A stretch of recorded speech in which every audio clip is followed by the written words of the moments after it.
Hindi ko niluluguan yung hair ko. Ito yung ginagamit ko. At saka itong dry shampoo. So, nabili ko to sa Beyond. Mabango naman siya. Para lang siyang ganyan. Ganyan siya. Para siyang, tawag na ito, serum. Ganyan. Ilang araw ko na itong niluluguan yung hair ko. Bukas ko pa siya liliguan.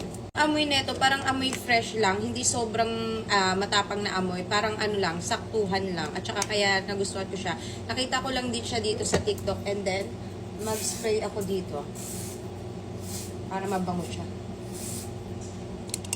Pero ito be, sobrang bango. Para ka talagang naligo dito sa dry shampoo na to. Like, amoy floral na. Basta mabango. Kaya kahit hindi ko siya nililiguan, naka-dry shampoo pa rin ako. Diba? Para siyang hindi niliguan ng mga ilang araw.